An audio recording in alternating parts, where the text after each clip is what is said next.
अच्छा, माली का क्या काम है? आम को ज्यादा खाद पानी देना या बबुल को ज्यादा खाद पानी देना? जोर से बोलिए जरा। आम को। माली कह रहा है जितना खाद पानी आम को दूंगा उतने बबुल को भी दूंगा, बल्कि बबुल को थोड़ा ज्यादा दूंगा, क्योंकि हम इसको इतना खाद पानी देंगे, इतना खाद पानी देंगे कि ये कांटा देने के बजाय फल देना शुरू कर दे। बबुल कांटा छोड़ के कभी फल देगा क्या? जोर से बोलिए जरा। पीछे वालों की आवाज नहीं आ रही है। देगा क्या?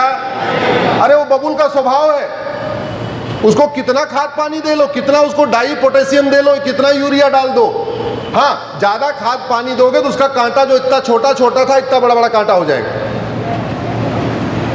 समझ में आ रही मेरी बात की नहीं? कुछ गलत कह रहा हूं तो टोक देना बीच में, नहीं।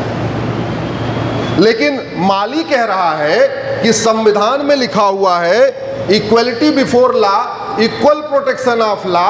चूंकि बबुल भी पेड़ है, आम भी पेड़ है, यहां आर्टिकल 14 लागू होगा, इसलिए जितना खाद पानी मैं आम को दूंगा उतने खाद पानी बबुल को भी दूंगा। और जब दोनों को बराबर देगा तो अंत में पिसने वाला कौन है? जोर से बताइए जरा। आम, क्योंकि ये नेचर का नियम है, आम और बबुल कभी एक साथ सरवाइव कर ही नहीं सकते। अधिवक्ता बंधु आर्टिकल 14 जानते हैं, equality before law, equal protection of law. दिक्कत यही हो रही है। मानवाधिकार मानव का होता है, दानव का नहीं होता। हम मानव और दानव को बराबर मान के बैठे हुए।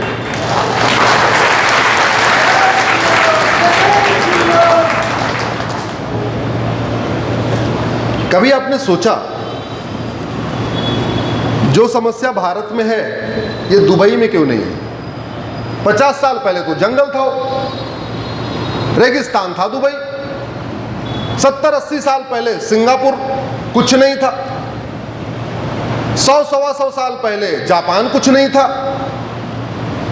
150 साल पहले चीन कुछ नहीं था। तो ऐसा क्या हुआ ये दुबई, ये सिंगापुर, ये जापान, ये चीन, अमेरिका सब हमसे आगे निकल गए, हर मामले में आगे निकल गए? ये तो देवी देवताओं का स्थान है, शक्तिपीठ सारे यहाँ पे, सारे ज्योतिर्लिंग यहाँ पे, सारे देवी देवताओं का जन्म स्थान यहाँ। भगवान श्री राम ने यहीं अवतार लिया, भगवान कृष्ण ने यहीं जन्म लिया, भगवान महावीर, भगवान बुद्ध, गुरु गोविंद सिंह, छत्रपति शिवाजी महाराज, सारे महापुरुषों ने, स्वामी विवेकानंद, सब तो यहीं आए।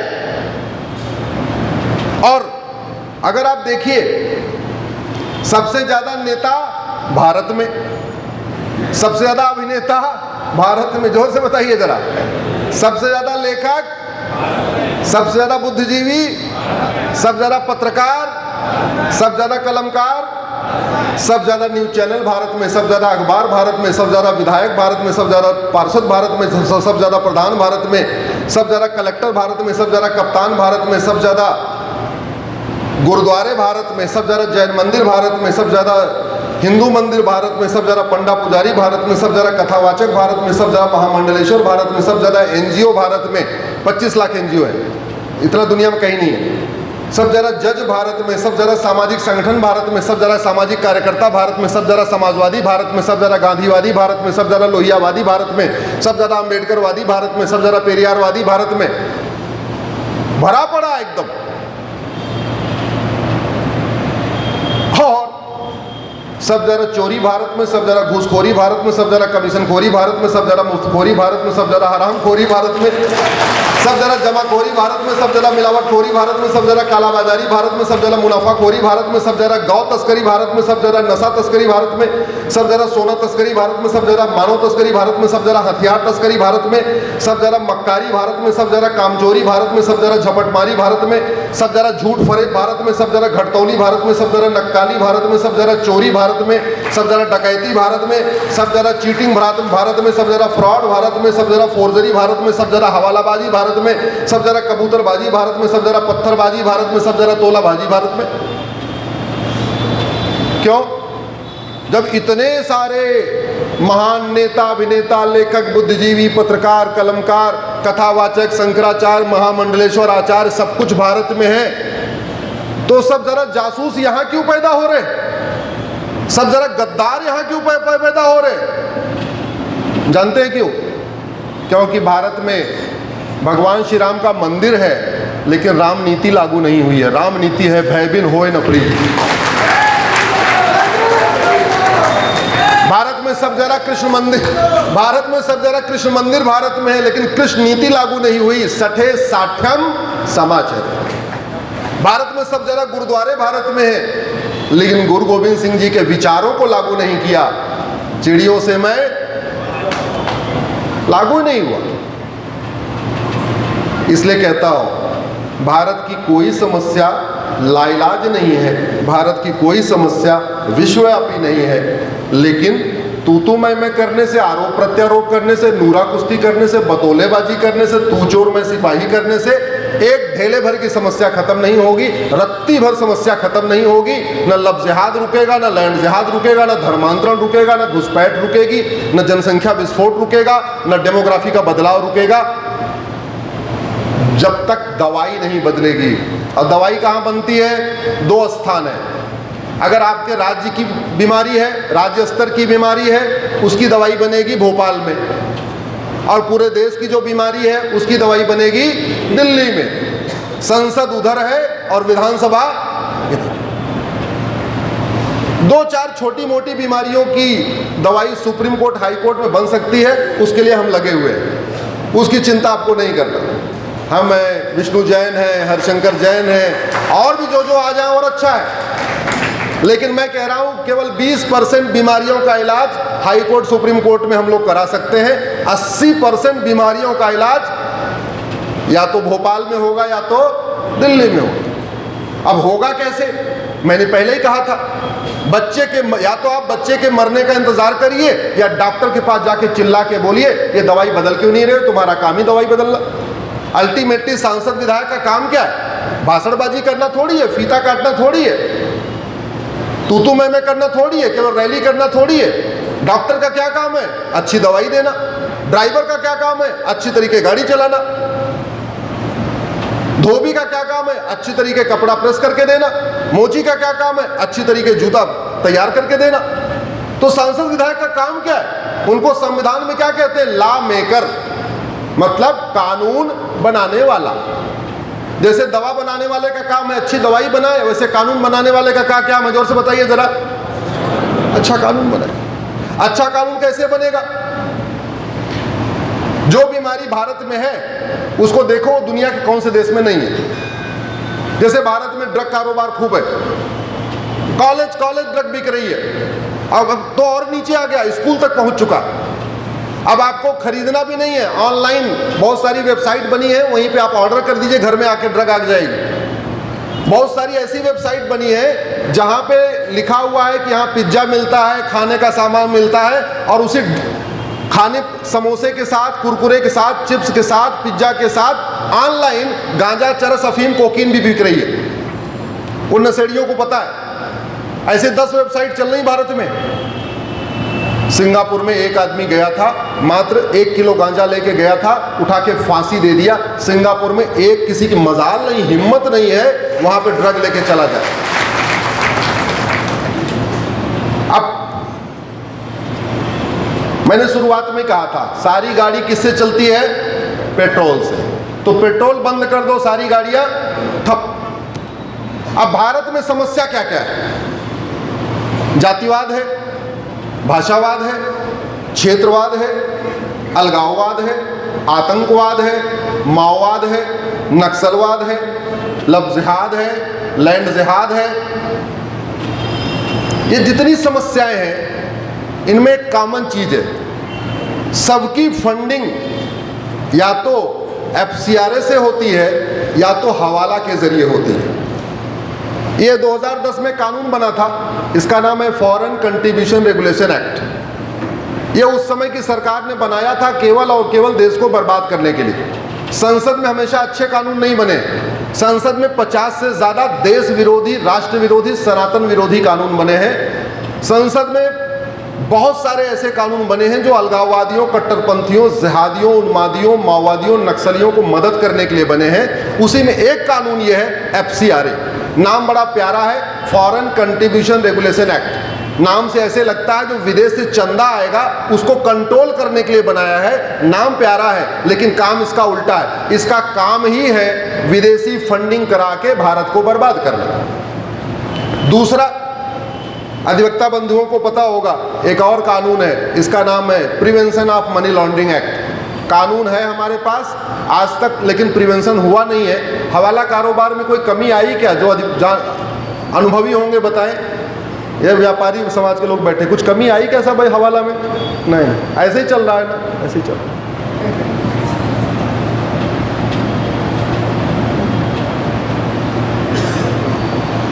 जातिवादियों की फंडिंग FCRA हवाला से। एक चीज ध्यान रखना, ये जितने भी देश विरोधी काम होते हैं ये आइडियोलॉजी के आधार पे नहीं होते। ये बहुत बड़ी गलतफहमी है। ये आप लोग जो बैठे हैं ना फ्री में, किसी ने आपको एक पैसे दिया नहीं होगा, ज्यादा से ज्यादा इस कार्यक्रम के बाद चाय और बिस्किट, इससे ज्यादा कोई है क्या? नहीं। आप ही लोग हैं, हम ही लोग हैं जो अपना समय भी लगा रहे हैं, पैसा भी लगा रहे हैं, सब कुछ लगा रहे हैं। नहीं तो माओवादियों की इतनी बैठक हो जाए ना तो जाते समय सबको 5-5 हजार रुपए मिल जाएगा। मिशनरियों की इतनी बैठक होगी, जाते समय सबको 2-2, 5-5 हजार का लिफाफा मिल जाएगा। इधर कोई लिफाफा मिलने वाला है क्या? नहीं। तो एक हम ही लोग हैं, अपना समय भी लगाते हैं, अपना श्रम भी लगाते हैं, अपने जेब से कुछ खर्च भी करते हैं। तो समाधान क्या है इसका? माओवादियों की फंडिंग FCRA हवाला से होती है, नक्सलियों की फंडिंग FCRA और हवाला से होती है, जाति का जहर घोलने की फंडिंग FCRA और हवाला से होती है, भाषा की जहर घोलने की फंडिंग FCRA और हवाला से होती है, क्षेत्रवाद का जो जहर घोला जाता है उसकी फंडिंग FCRA और हवाला से होती है, लफ्ज़ जिहाद की फंडिंग FCRA और हवाला से होती है, लैंड जिहाद की फंडिंग FCRA और हवाला से होती है। FCRA ये कानून का नाम है। ये घुसपैठियों की फंडिंग FCRA हवाला से होती है। जितने भी अवैध काम है फंडिंग कहां से हो रही है? FCRA और हवाला का मतलब भारत के अंदर जो फंडिंग हो रही है वो कैश में हवाला के जरिए हो रही है, और जो उनके NGO बने हैं उनके NGOs को फंडिंग बाहर से आ रही है। कुछ को अरब, दुबई, कुवैत, बहरीन से आ रही है, कुछ को अमेरिका से आ रही है, कुछ को यूरोप से आ रही है, सबकी फंडिंग आ रही है। तो अगर फंडिंग हम बंद कर दें, फंडिंग बंद कर दें तो गाड़ी बंद हो जाएगी कि नहीं? जोर से बोलिए जरा। कहते नहीं नाक दबाओ मुंह अपने आप खुल जाएगा। वैसे आप मुंह खुलवाओगे कोई खोलेगा नहीं, लेकिन किसी की नाक उठा के दबा दो तो मुंह अपने आप खुल जाता है। वास्तव में अगर हम भारत को बचाना चाहते हैं तो हमें तत्काल 2010 में बनाए गए इस FCRA कानून को तत्काल खत्म करना पड़ेगा।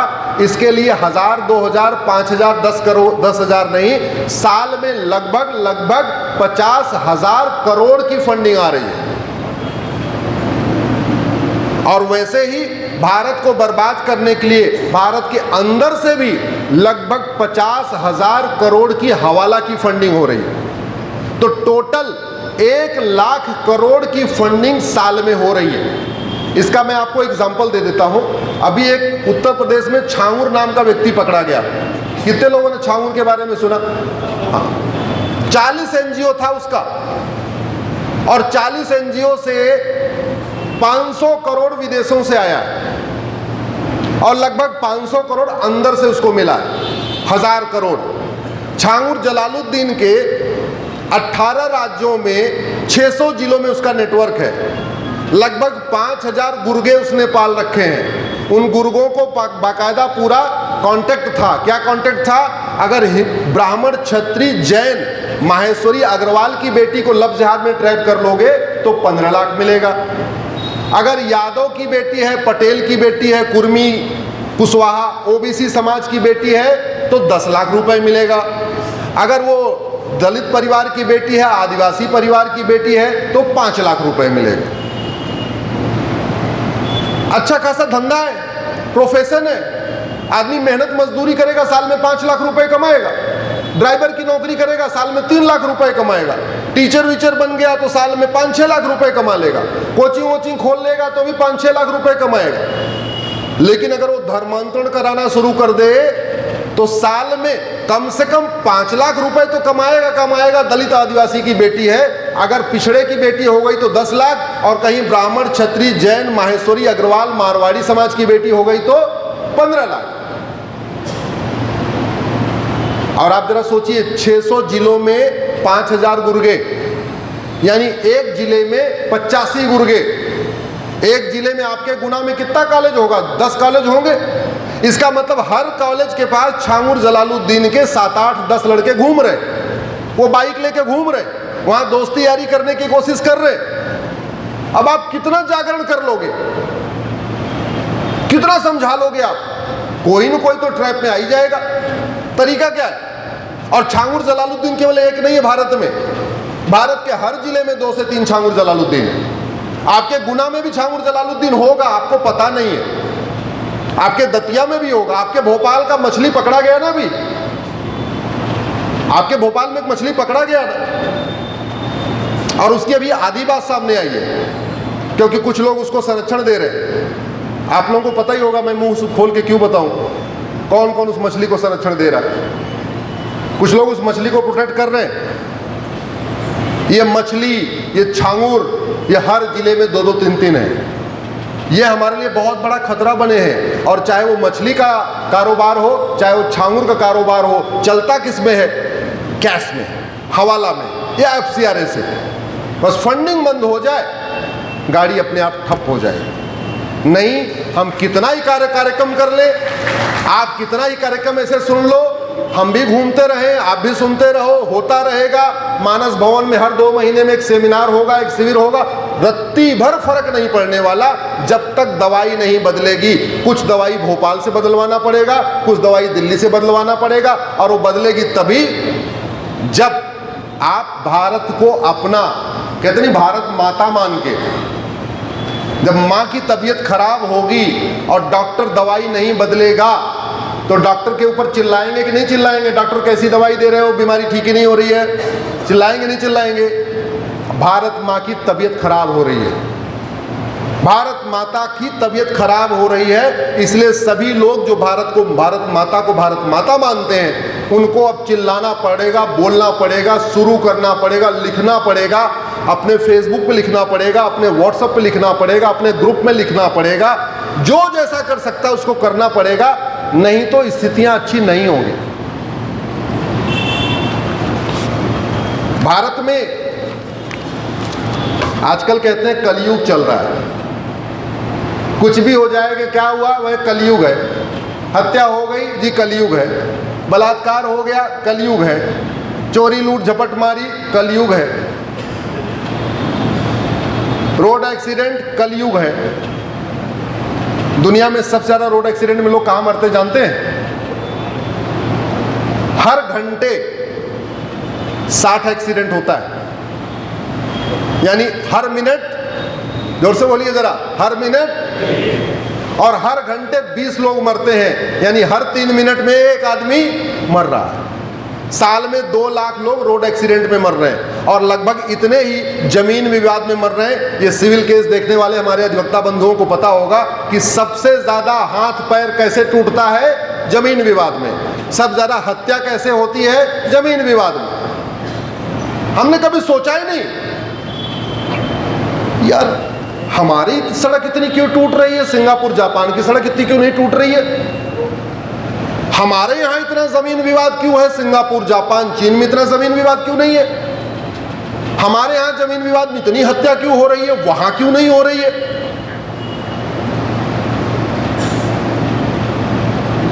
हमने कभी रूट का एनालिसिस नहीं किया। एक दबंग लेखपाल को 5000 रुपए पकड़ाता है, वो खतौनी में किसी और की जमीन किसी और के नाम चढ़ा देता है। शुरुआत यहां से होती है। फिर कानून गो को पटाया, 10,000 दिया, उसने उसको भी चढ़ा दिया। मामला ऊपर पहुंच गया तहसीलदार तक, 1-2 लाख रुपए खर्च करके जमीन किसी और की थी, खतौनी में नाम किसी और का हो गया। अब बेचारा जो असली मालिक है वो 30-40 साल लड़ेगा। लड़ने के बाद उसको क्या मिलेगा?